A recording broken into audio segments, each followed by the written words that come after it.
I want to welcome everyone tonight and good evening to you all. And thanks for attending the first Minority Innovation Weekend Fall Panel Series event, Empowering Women of Color in Technology. For this panel series, we'll be bringing you a new week of distinguished panels every week leading up to MIW's fall conference. It is a really solid event. I've gone to the conference at least twice. Minority Innovation Weekend really does an excellent job of bringing like some really great voices in there. Tonight, we have two very distinguished people with interesting and diverse backgrounds. I think that they are amazing professionals, and I'm really geeked out to be speaking with them tonight. And so I have a series of questions that we'll start things off with, and then we'll take questions from you guys out there on Al Gore's God-given internet. So with that being said, I'd like to introduce our panelists. First, we have Shantae Eldridge, and she currently serves as an executive government advisor with Amazon Web Services, the one and the same AWS. In this role, she is responsible for engaging state and local government leaders to build cloud frameworks that reduce cost, improve digital operations, change customer experience, and transform the organization into a modern, elusive, equitable, and innovative enterprise. What's really great, and I'm happy to have Shantae here tonight, is because I worked on the TI for the 2020 US Census, and that was all in the AWS cloud. And so I think that it's really amazing that we have an executive government advisor on with us tonight. Our other distinguished panelist tonight is Wren Antone Johansson. Hopefully I got that right. Please forgive me if I didn't. Wren is an aerospace systems engineer employed by Millennium Engineering and Integration. She currently works at NASA's Ames Research Center, where she supports the technology education satellite team in the development, testing, and implementation of an exo-atmospheric passive deorbiting system called ExoBreak in 3 CubeSats. That was a lot to say, and I'm glad that I was able to get through that. And so I would like to just start off with Shantae, Wren. Why don't you just introduce yourselves to our audience for tonight? So Shantae, let's start with you. Yeah, well, hello, and thank you again so much for inviting me to participate. This is one of my passions, is to talk about women in technology, especially minority women in technology, because there's not a lot of us. And I'm sure, Wren, you can attest. I go to conferences and it's me and sometimes me, maybe two people who look like me, and so I think this is really empowering, which again is in the title. But, a little bit about my background. I spent over 20 years in government at the state and local level, working for a governor, state's attorney, the mayor of Baltimore City. And recently, about, I would say maybe 19 months ago, decided to jump into the foray of private sector, and straight at the gate came over to Amazon Web Services. So again, thank you again for having me here, and I'm excited to share my story. Awesome. That is great. All right, Wren, tell us about you. Tell us what you're doing. I'm really, really geeked out. Oh, yeah, perfect. First of all, thank you very much for having me, and I'm really excited to share the floor with Shantae, and experienced professional. So, a little bit about myself. I'm an aerospace and system engineer at NASA Ames Research Center. I graduated not too long ago, actually, 2 years ago in December 2019, with my master degree in aerospace engineering. And I currently work for a team named TechEdsat, where I'm responsible for developing, testing, and implementing the ExoBreak. And if I have to describe it in simple words, it's a parachute to assure the atmospheric reentry at the end of the mission in low orbit. That is really. I'm a space nerd, so I got nothing. I got nothing. That's really cool. I think that's really cool. Thank you. So, if we could, Shantae, you mentioned that there aren't many of us, and there are not many Black women in these spheres that we navigate from time to time. Let's just get that out the way. Could you talk through some of your challenges and how you overcame them? And I'm in tech. I've been in tech for most of my life. you kind of have a double whammy of being Black and being a woman. So it'll be really interesting if you can share some of the dynamics and how you've been able to overcome them. Yeah, so absolutely. So I am a little older. I'm not going to say how old, but I'm a little older. But my You background, look 29. I wish. I am now considered middle-aged, unfortunately. But my background is criminal justice, and I was very, very fortunate that one of my second job out of grad school was to work for the state's attorney for Baltimore City, who at the time was a Black woman, Patricia Jessamy. And at a very young age, she was elevated me to put me in rooms that probably at that age, I was representing the state in Annapolis, all 24 state's attorney. And again, she was the only woman of color of all 24 state's attorneys for the state of Maryland. Wow. And she's sending me to Annapolis to help, push through gun legislation and human trafficking legislation. And so I think that already put me into the foray of, I was already in a situation where there weren't a lot of Black women in Annapolis.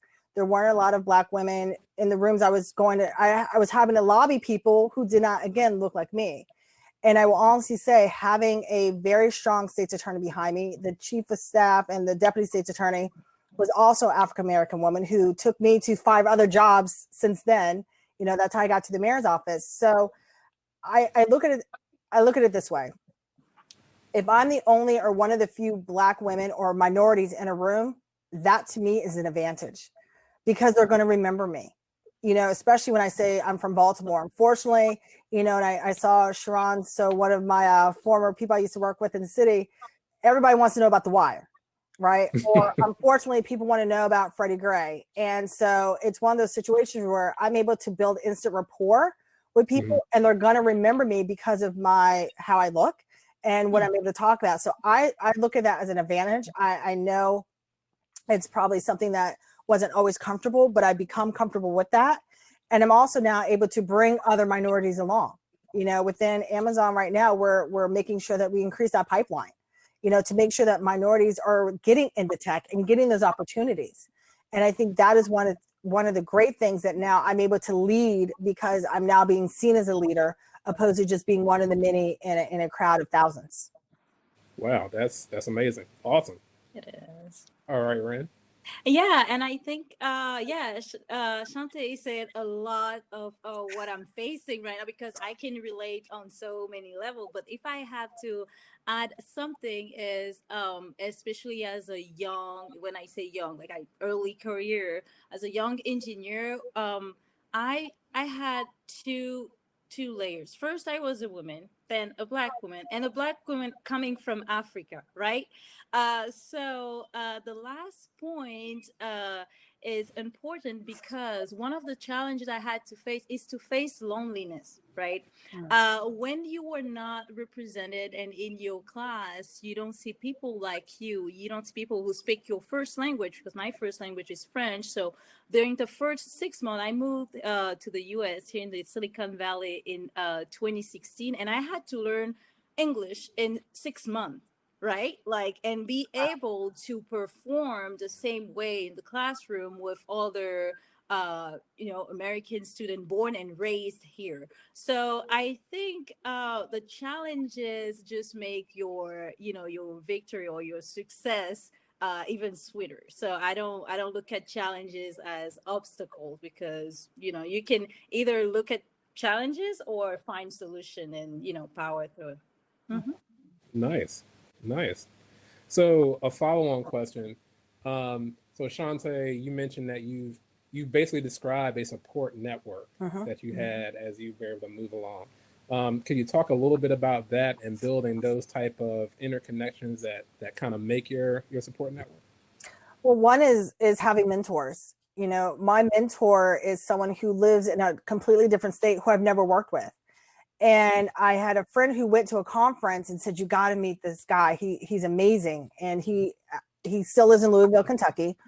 And so I reached out to him on LinkedIn, and he's African-American male. And I said, hey, you're in a field that I really want to try to get into. I'm also a project manager. And I just reached out to him, and that was 4 years ago.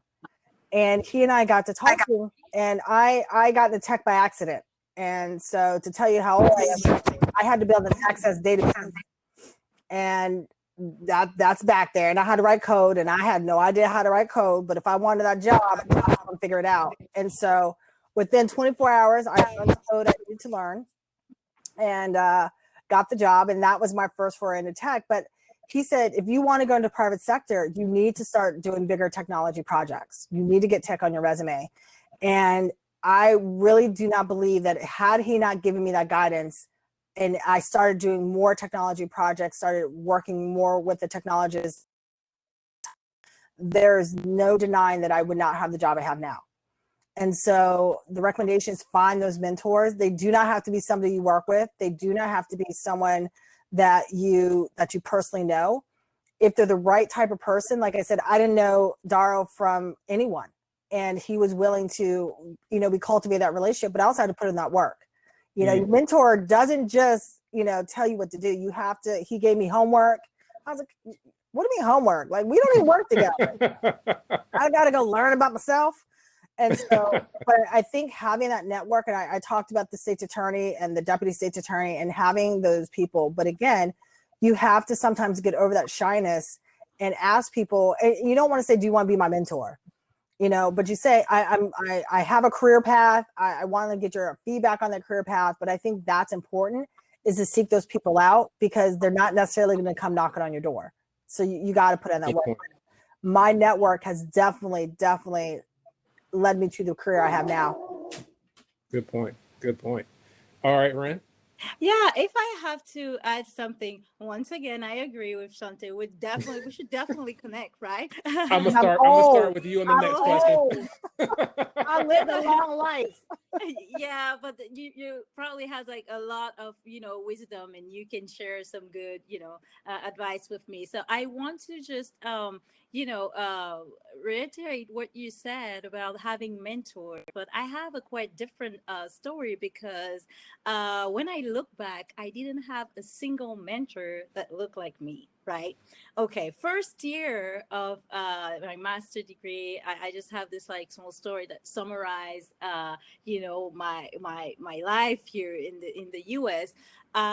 He was explaining the Navier-Stokes equation in English, right? So that was my first class, and I couldn't understand anything. So I started crying. And the professor was from Greece. And he mentored me from that day on. He explained to me everything step by step and believed in me. And that's the reason why I'm in front of you right now. And the second mentor I found was also from Greece, right? And the next one was from United Kingdom. And the next one was from here, Santa Cruz. So I also urge, our engineers or the youth to go find the mentor out of our comfort zone, even if the mentors don't necessarily look like you. They're also willing to help you. You only need to have a career path, and just find someone who is willing to take a best bet, and be with you from point A to point B. Yes. Nice. Mm-hmm. So, as promised, I'm going to start with you this time, Wren. So, where do you find your grit? So, I work in tech, and every day isn't strawberries and cream, right? You work at NASA, your stuff blows up. You want to submit, a solution to people, and your question or your thoughts or your philosophies a question for your solution. So where do you find your grit, to get back in the game and to keep on at it? I think I found my great. I would say back home, where I come from, because it depends on your purpose. Because I think before even getting to NASA, I think I have a bigger purpose, and a willingness to have an impact, not only in the space exploration, but also in people's life, right? So I want a young Cameroonian girl to look at me and be like, "Oh, it's possible." At the end of the day, I was born and raised in Douala in Cameroon, And against all the odds, now I'm in front of you right now. I think I also have such a big responsibility to pave the way for the next generation that even if my proposal for my next, I would say, next instrument on Mars is not approved, I assure you that the day after I will ask for feedback and get back on my feet and move forward. So yeah. Awesome. All right, Shantae. It's an unfair question for me because the government in a very large city. And so grit started at day one. Mm-hmm. You know, I again from Baltimore City and working at the state's attorney's office, it is no secret that we had a very high homicide rate. You know, it was no secret that I had to go to Annapolis with no clue the first year what the heck I was doing. You know, and I had to go to community meetings and get yelled at for things that were not my problem, or not really not my problem, but not my fault. You know, it was my problem because it was my city, but I'm like, you know, I'm not patrolling the streets, but I'm going to help you find that solution. And I think that's where my grit came from. And that's, and, you know, people talk about the struggle is real. The struggle is real. You know, I remember when I got the call when Freddie Gray happened, and I get the call at maybe 6 o'clock and they tell me pack a bag and come downtown. I was like, wait, there's a situation downtown. They're like, yep, pack a bag, get downtown. And, you know, packed the bag, got in the car, got downtown, got to where I was helping with command. That's grit. You know, that is real life. And, you know, we're seeing it now with the social unrest. There's no training better than life. And now at Amazon, you know, I'll never forget, maybe the third week I was there, we were working on a project and it went wrong and I pivoted. And my boss was like, man, you really pivot quick. I was like, because this is nothing. You go. That's mad because there's been 5 homicides in a weekend. Mm-hmm. And it is your responsibility to make them feel safe. It is your responsibility to find out why there's 5 shootings in their community. So nothing I can do now at AWS. That, again, it's hard, but there's no comparison for the grit that you get just from being in and exposing yourself to different situations. Awesome. So what would you consider to be your biggest win in your career? And we'll start with Wren this time, and then we'll come back to Sean. I'm the winner. Okay, the biggest win I think I have you know, three biggest win. I would say the first one was my master's degree in aerospace engineering, because I think that even my mom, which I love and she supports me, wasn't really confident. You know why? Not because she didn't believe I could do it, but it seems so tedious, so complicated that as soon as I achieved this, I saw, like, in her eyes on the graduation day, like my proud mom, like, okay, after all these years, she finally, you know, accomplished what she really wanted to do. Right. So that's the first point. A second one is, you know, now I'm getting a lot of exposure. I'm grateful for that.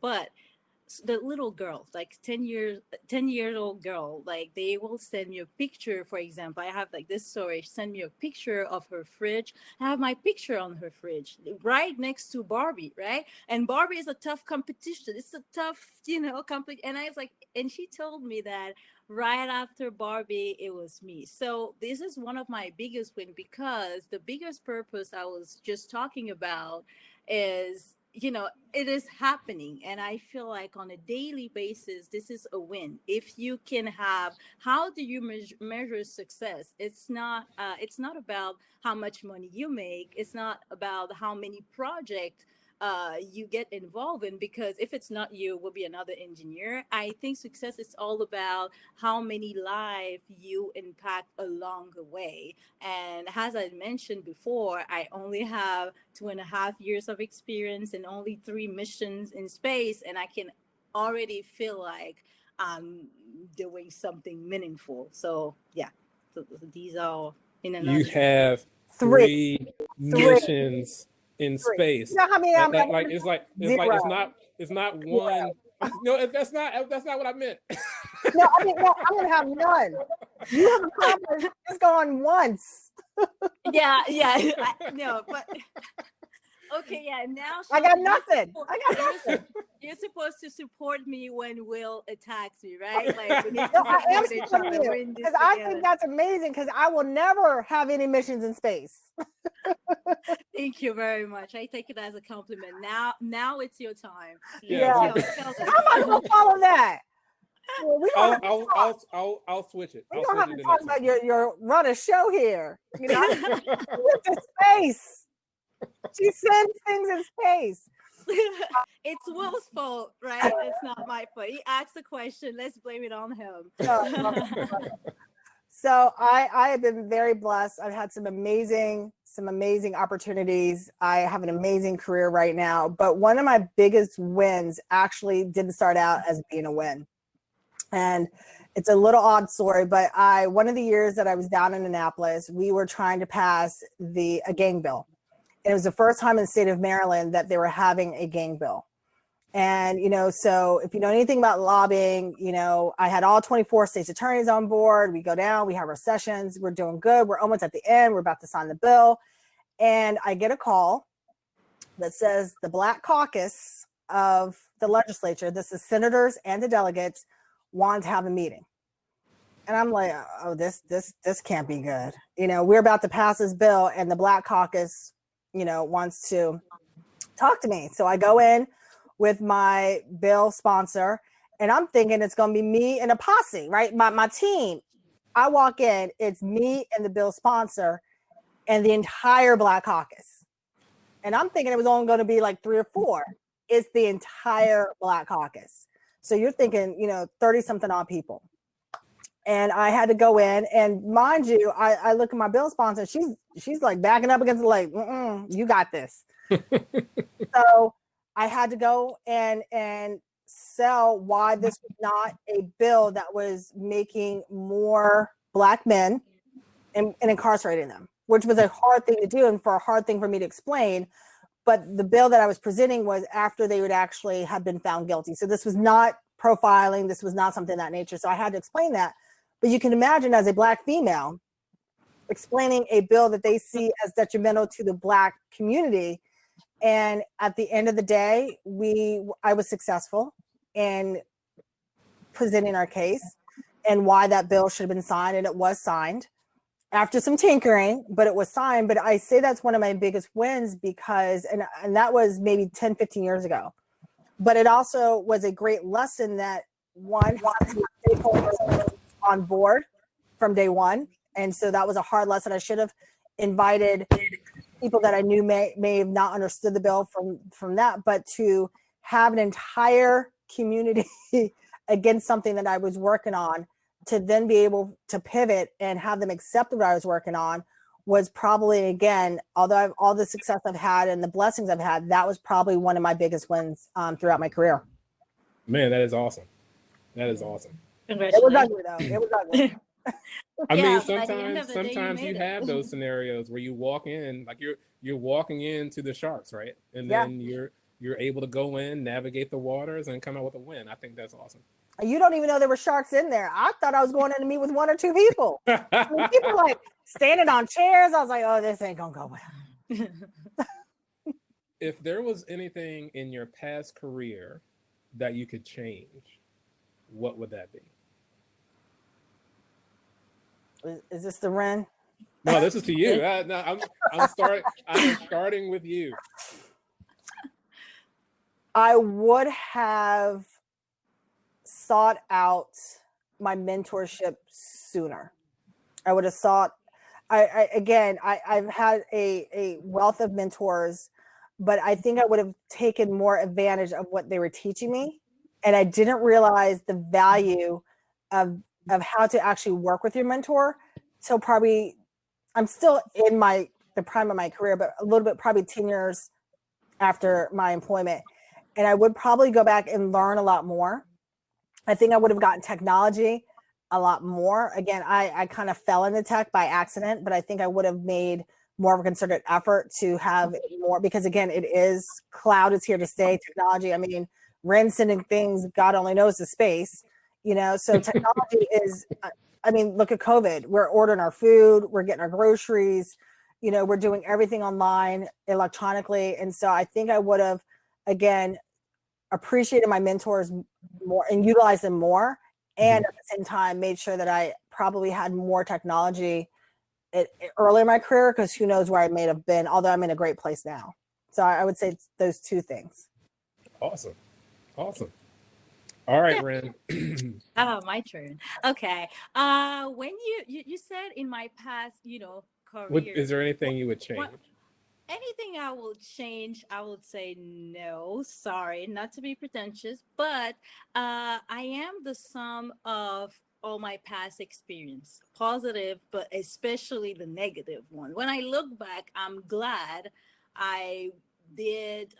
I made some mistakes because they shaped me and they allow me to handle some situation right now. So how I can approach, this question is to tell her that what I can change right now, at least it's my present and my future. How would I approach my next project, the next step? And what I have to say to that is I'm eager to learn. I really, and my past like 4 years, the 2.5 years showed me that every time I get on base, for example, I am really excited to learn from other subject matter expert and work on various projects.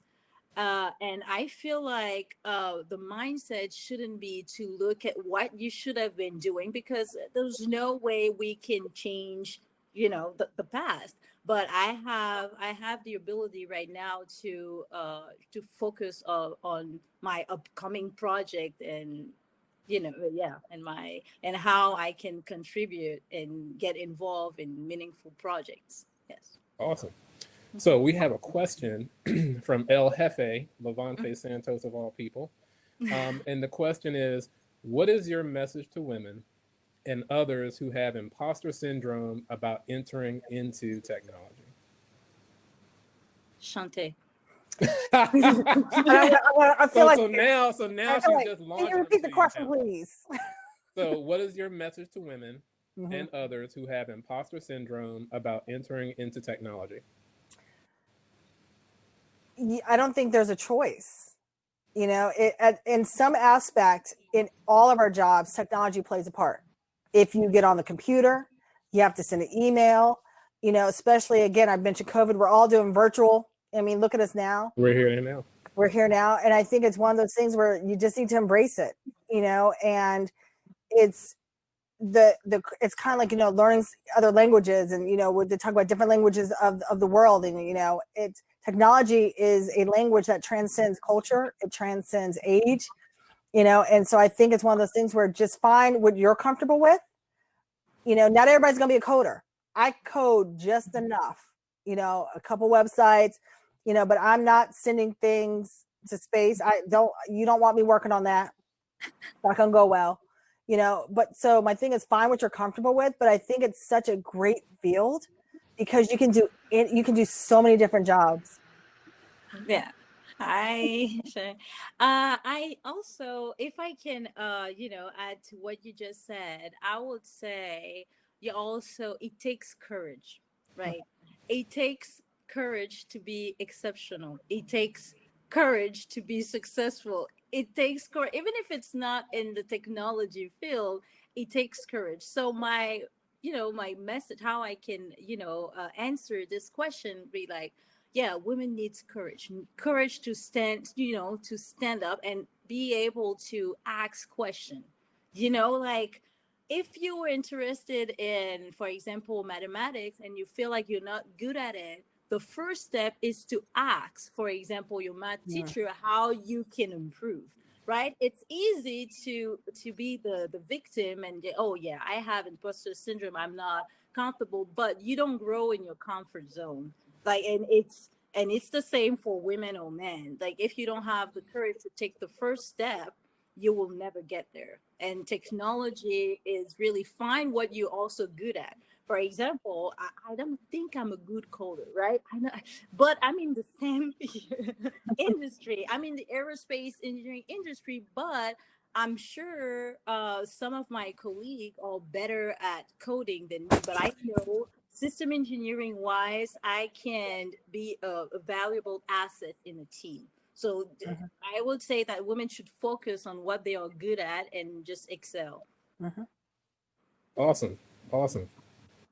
So I have a passion about, technology as it impacts communities. And so one thing that so I used to do a show in Baltimore, Mm-hmm. and every time I would go to WEAA, I would drive up Greenmount, and I would think about like how can we better impact these people. And so like the question I have for both of you is, you know, a lot of people have technology, and this community, Black community, consumes a lot of technology.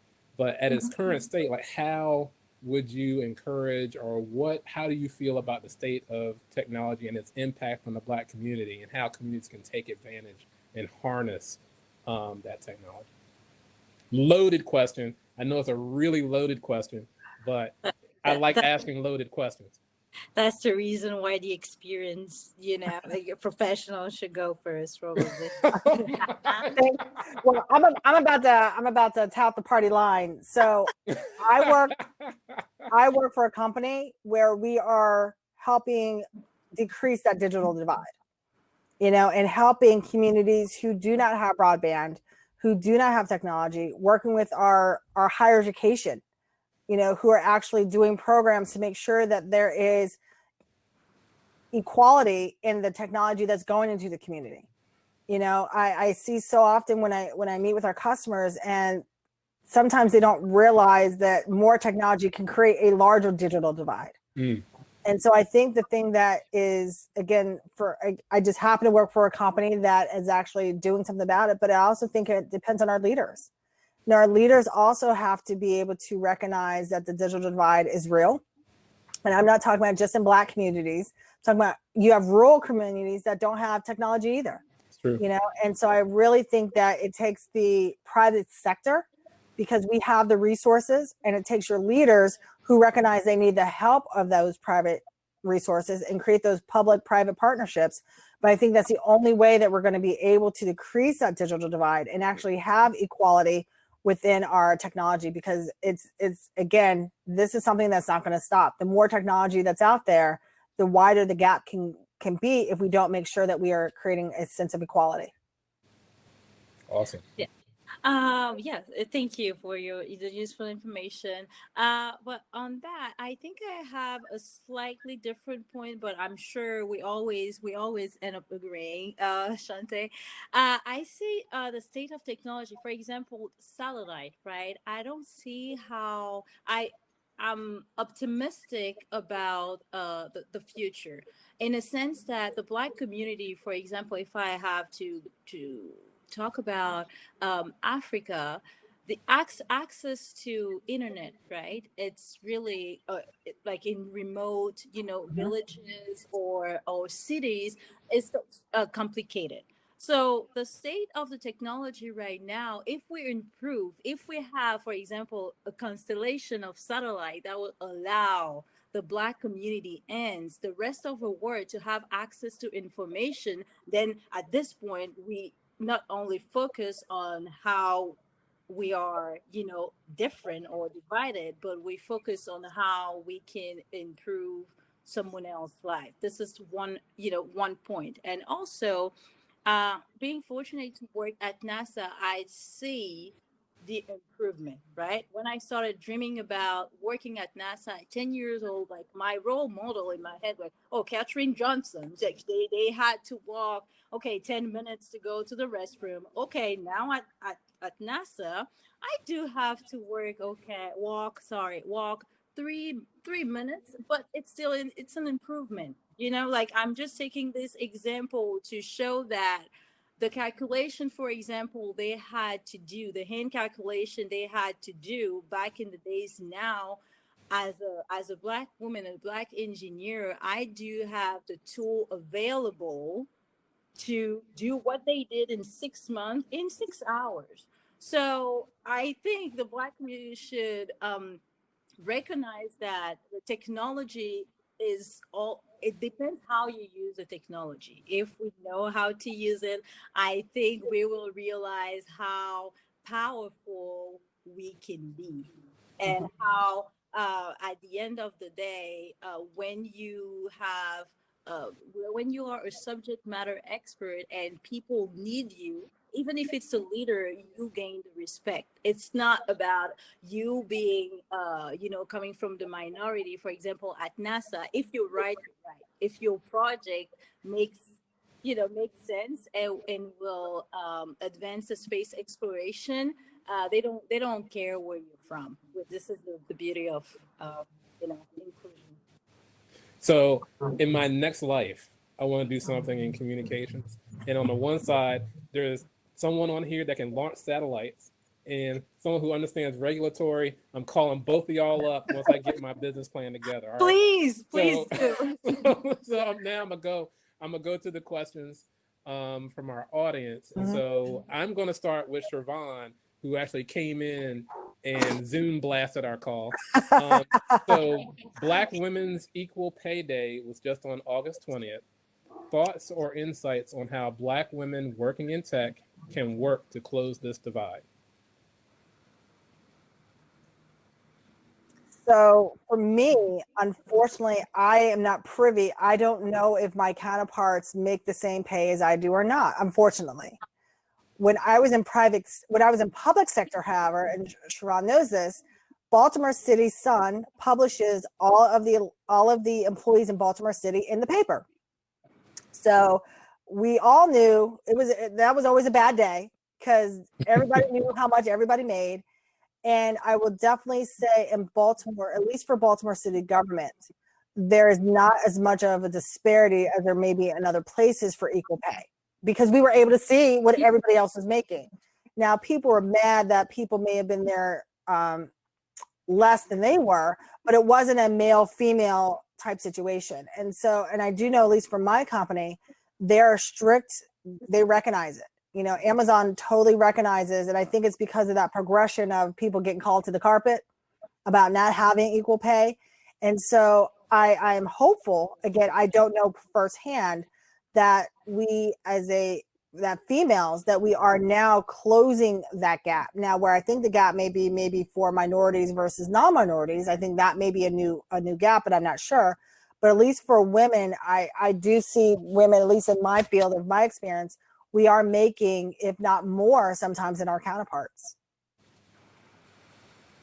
Yes, and I do agree with you, Shantae. Sometimes we make more because in my in my case, like I'm the only in my team, for example, I'm the only woman and the only Black woman. So when we talk about, first of all, I want to remind the audience that I'm a government contractor employed by Millennium Engineering, not NASA. So I'm not a federal employee, right?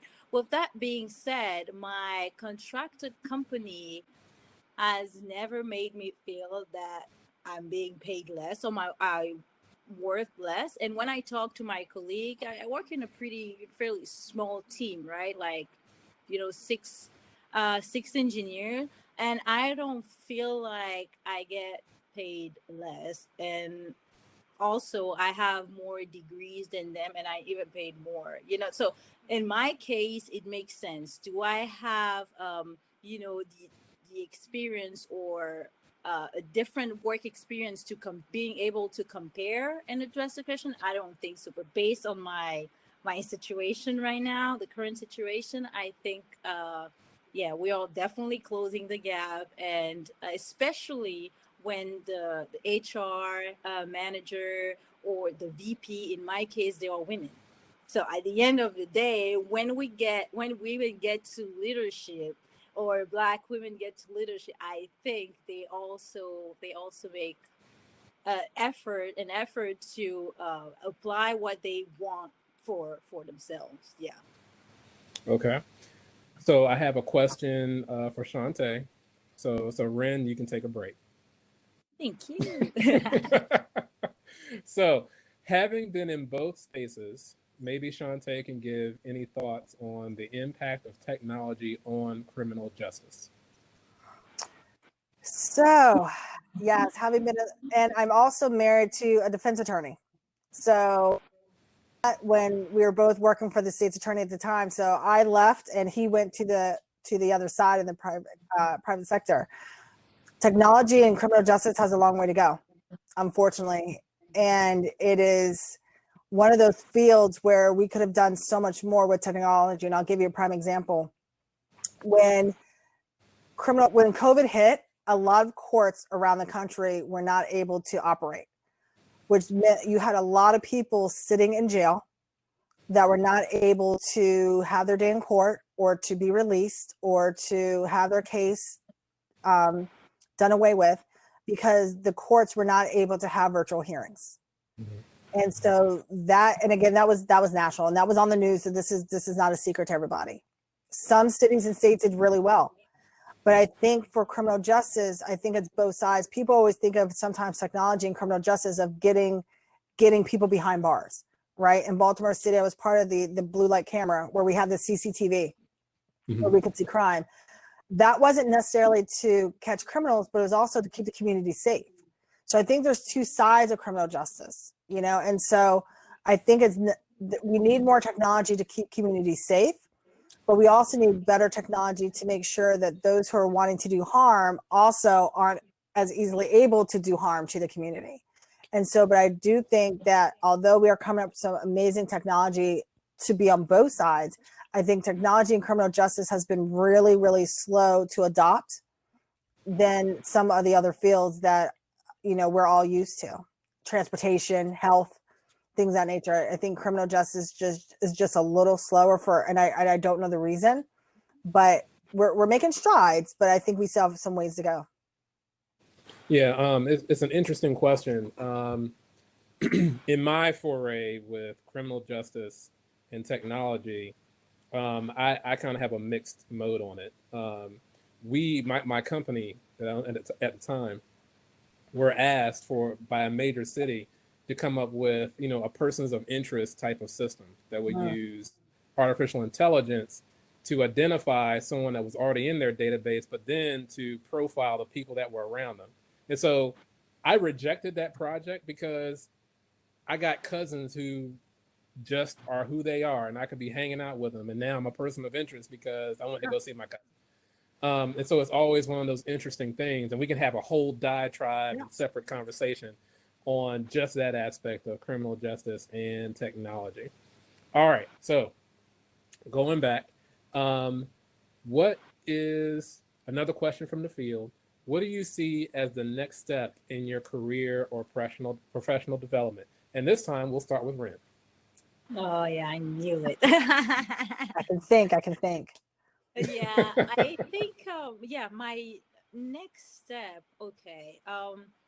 Being at NASA right now, I feel really fortunate because I know my next step I have 99% chance to like what I'm going to work on next, right? Because when you're fascinated by space, it doesn't matter if you're working on a rover or working on a satellite or a thermal protection system, you're still learning and improving your skill. So I feel like my next step is to build upcoming year 2 or 3 satellite, be involved in 3 satellite will be the first goal.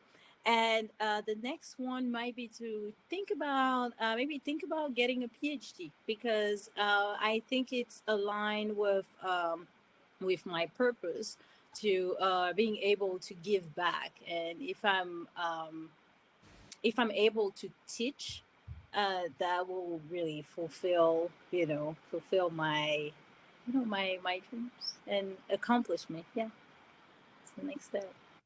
Cool. Awesome. Mm-hmm. All right, let's see. Don't have anything from the field. I'm going back to my bucket of questions. There we go. That's for Shantae. Shantae's coming. I'm ready. All right, so I have a couple more questions. And I think both of you have hinted on this, but right now, We saw Lauren Lyons when the Falcon and the Dragon capsule was launched. Um, Alicia, I can't remember her last name. Amazon just bought her automotive self-driving car startup for like 1.2 billion. The launch of Perseverance, it was a black woman out in front. And so, black women are really having their moment in technology, in the media, lots of black girl magic.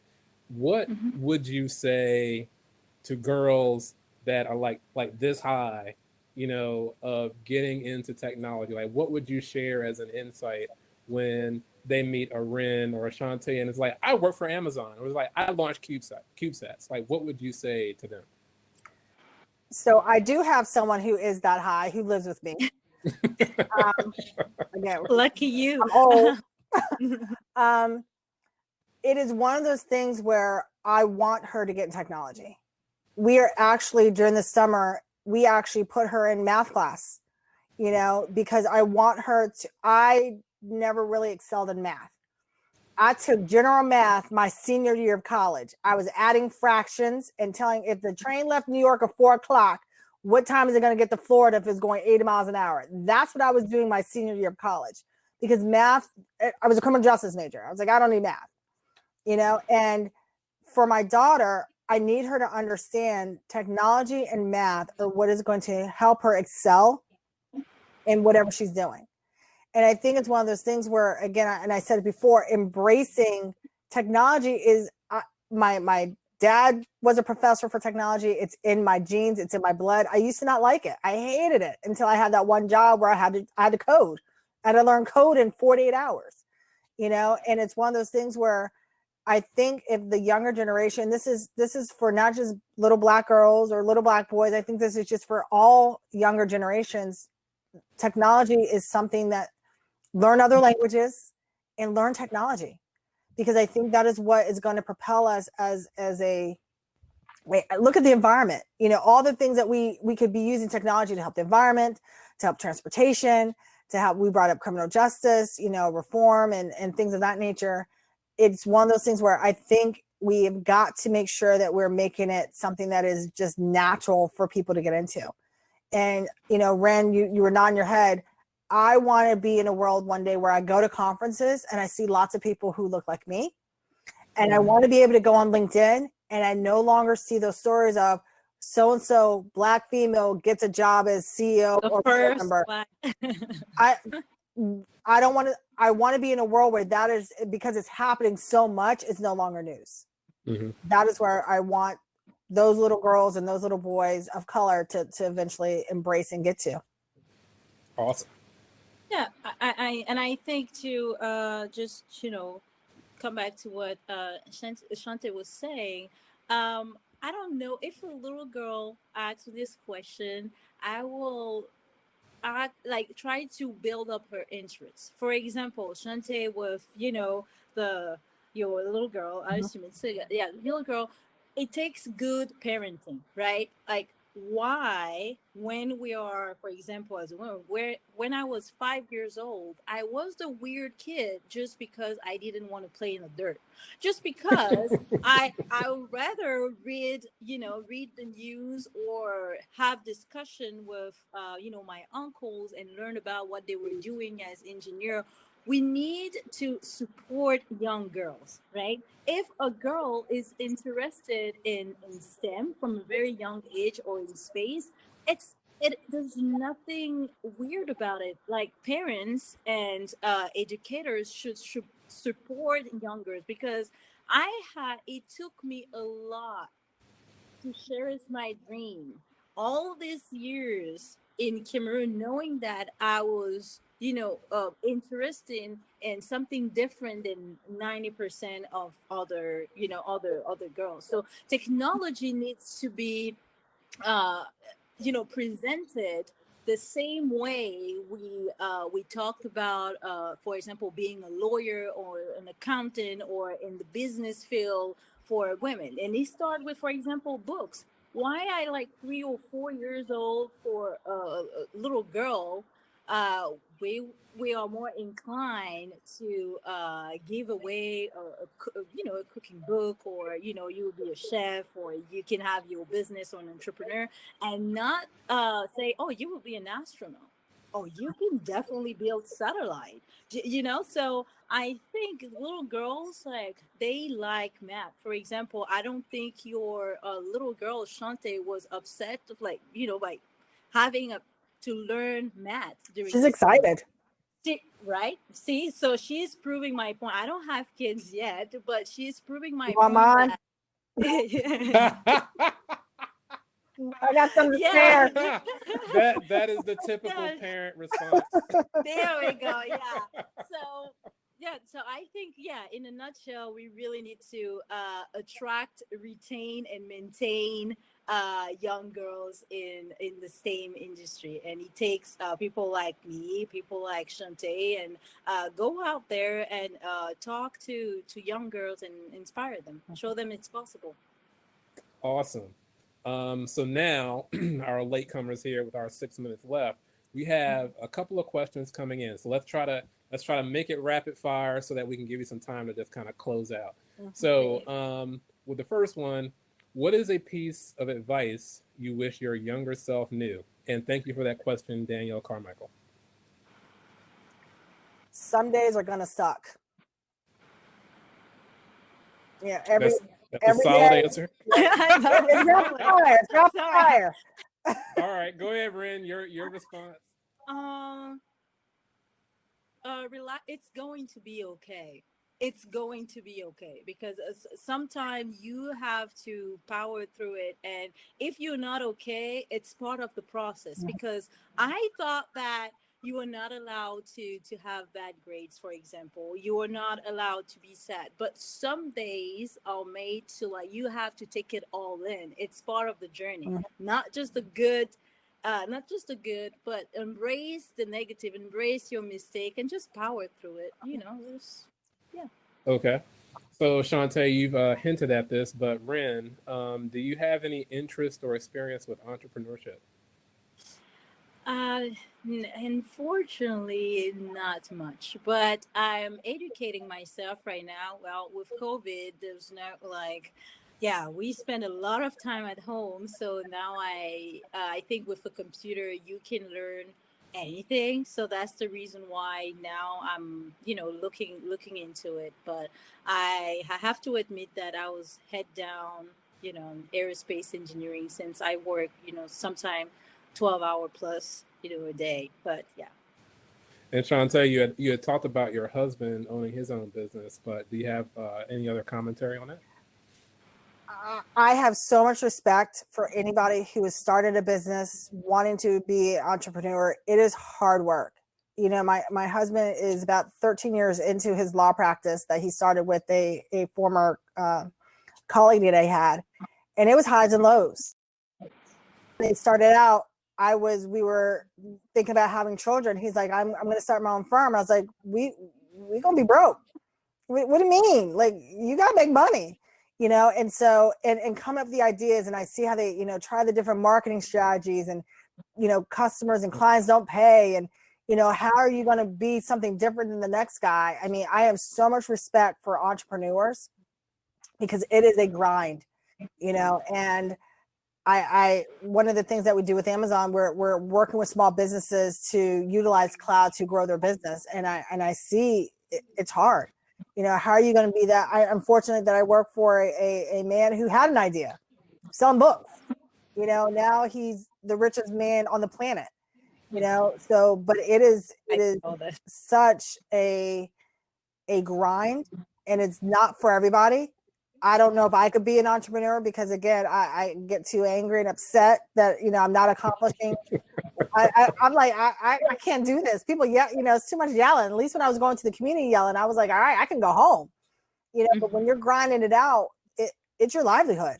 And so I have so much respect for people that are starting their own business or running a business, a small business, minority owned business, because that takes, like you brought up, that takes grit that not everybody has. All right, so we have a couple of minutes left, and I want to give that to you guys so you can close out. You can you can talk trash, or you can about each other. You can talk about rocket launches, but just take the next couple of minutes to just talk to the audience, share some insights, freestyle it. So, Ren, let's start with you. There we go. Yes, first I want to thank you, Will, and thank you, Shantae, for this great and fruitful conversation. It's a proof that in 1 hour we can learn from our different experiences and know how to move forward. So for the audience, I would say that my based on my background, where I'm coming from, uh, people didn't really believe that I could be an aerospace engineer. I didn't. But when you have, I think, in one word, if I have to summarize what I have to say, it's courage. Have the courage to be successful, because at the end of the day, sometimes it starts with, you know, a phone call, a network, going to an event, and you don't have to have it figure it out, because most of the people, 99% of people, focus on how. No, you don't have to have it all figured out until you start, right? So my yeah, that will be, have the courage to do it, be persistent, and life is not fair, right? Like, do not go into it and expect that life is fair. It's not. And the proof is entrepreneurship can take you years. It can take you years to be successful, but if we take the example of Shantae's boss, now he's the richest one on the planet, and Yeah. I'm sure we have in mind last time we ordered on Amazon, right? So yeah, so I would say yeah, hang in there, it's going to be fine, but you have to put in the work. And my last little part, so I found a kindred spirit in Ren, so we're definitely going to be connecting. But these type of forums, I think, are so important because you get to meet different people, and there is a network out there. And I know I said about mentorship before. Your network is really going to help you when you have those bad days, and I had those days where I've gotten yelled at by mayor, I've got yelled at by the state's attorney. Those days are not fun. They're not fun at all. And having your network to be like, it's going to be okay. You're going to get through it. That's the one thing I would say. So if you don't have a mentor, for the people that are watching, look around your network. And again, Ren made a good point. My first boss was an older white man. For 10 years, he was my boss. You know what I mean? And he taught me so much when I first started out my career. And then again, I transitioned to the state's attorney and the deputy state's attorney, and had, other great relations with them. But he didn't look like me, but he was a phenomenal mentor. And I wish I would have, utilized more of his wisdom more than I did in my early 20s. But if that's the only thing, if I leave everybody with this, it's look at your network, because that is what's going to hold you up, and that's what's going to propel you forward. Thank you. So, thank you both. I think this is just totally awesome. You had a bona fide rocket scientist, bona fide AWS executive I'm jealous. on the panel tonight, and I just can't thank you enough for taking your time out this evening. Absolutely. Oh, thank you for having us. And now I have I just added another executive, Shantae Eldridge, to my network. Yes, Isn't call me. beautiful? I will. Thanks, everybody. Awesome. Thank you. Bye. Bye.